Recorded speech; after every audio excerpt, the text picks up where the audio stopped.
Hey everyone, welcome back to my channel. This is BestGamerAli and today I'm back with another Dying Light 2 video. Now we all know last month June was when Dying Light 2 received its biggest update till date. It added a new chapter featuring night runners, new weapons and outfits with daily bounties, and a photo mode which is my favorite mode till date. Now, if all of these features seems big to you, then you'll be surprised to hear about the future content of Dying Light 2. So recently there has been few leaks regarding this big DLC and data miners have found few quest lines with proper storylines and dialogues. In fact, they have also found few models of the new location called the Opera. It's a big arena and this location will be part of the first story DLC. So before I tell you more about the DLC, let's talk about today's sponsor, Yahaha. Yahaha is a brand new UGC creation platform for 3D multiplayer interactive experience. With Yahaha, anyone can create and publish their virtual experiences without coding and server knowledge. Yes, you see the games in the background? All have been made using Yahaha and even you can build your own game without any coding knowledge. Just use the components and smart assets that comes with Yahaha.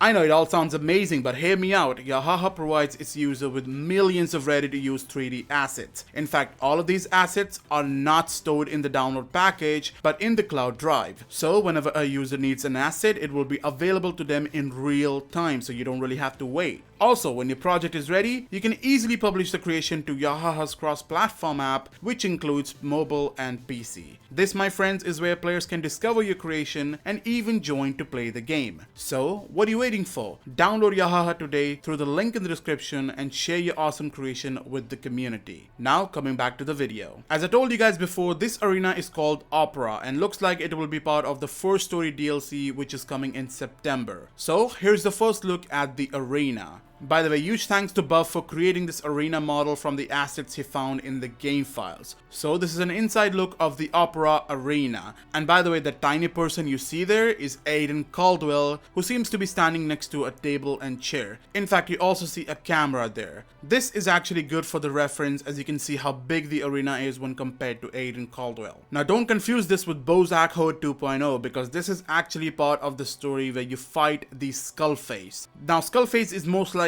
the final boss or the main boss of the first story DLC. By the way, here's another perspective of the Opera arena from inside. Now you can see how big this arena really is. Also, the arena won't be this wide. Yes, the reason you see it this wide is because there are few textures that are actually missing from here. And Bub, the guy who actually found this and created all this, is currently working on recreating the Opera arena properly. And he will soon have some more footage for us. So yeah, there will be a part 2 to this video where I'll present few videos showing every part of the Opera arena. But don't worry, I have more things to show you guys in this video. Now I'm sure you guys remember that I told you that data miners found the dialogues and story quests in the game files. Well, there is a freaking comic, a literal comic in the game files which shows you the outside of the Opera arena and even shows you the main boss of the first story DLC. In fact, so far data miners have found over 3,000 dialogue lines for this DLC, which if you ask me is a lot of lines. Now let's check out the outside look of the arena which was shown in the comics. So here it is. This definitely gives you an idea about what the Opera arena would look like from the outside. Also, here's the first look at the main boss of the first story DLC. His name is SkullFace. Yeah, because he's wearing skull on his face.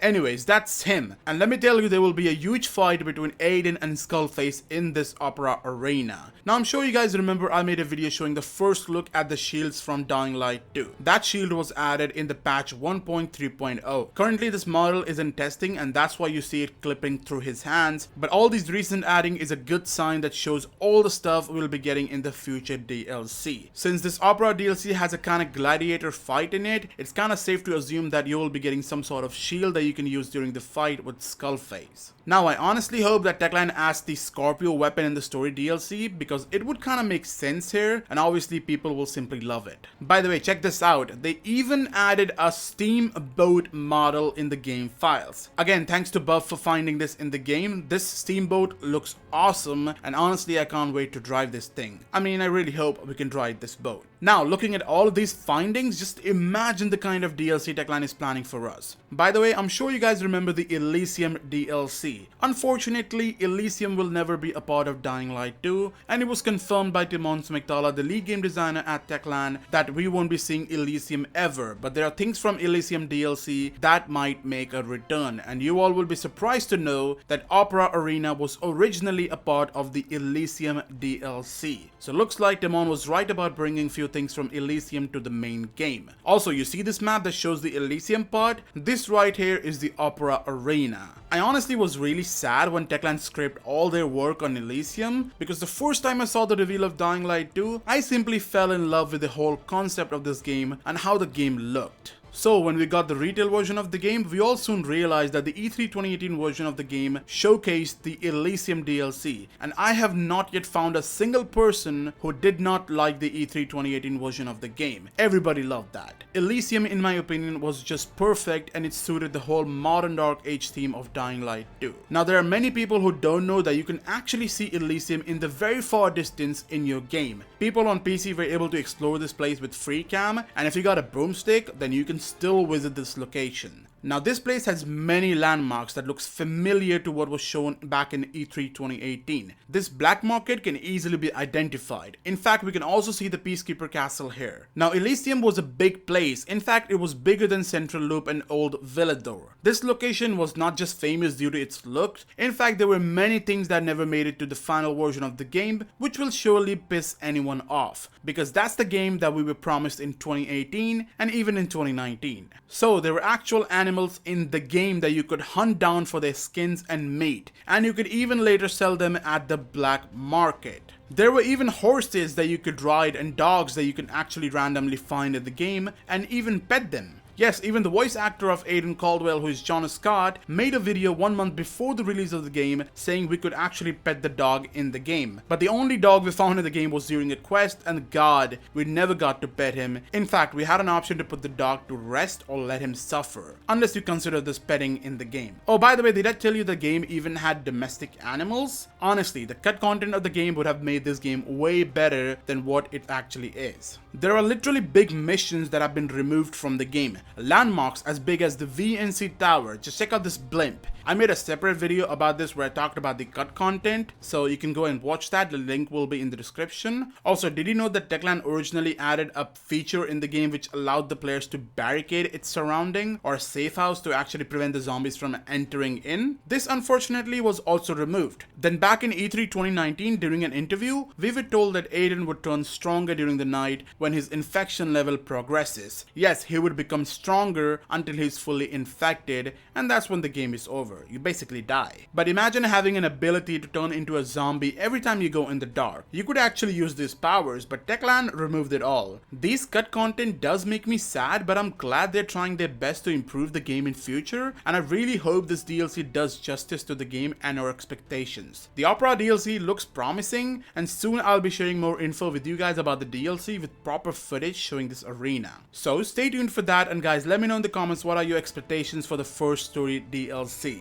And by the time you guys are waiting for the First Story DLC to release, go and download Yahaha from the link in the description and create your own awesome game and participate in the community challenge to win the cash prize. Have fun with it, and I'll see you guys in the next video. Till then, stay safe and stay human.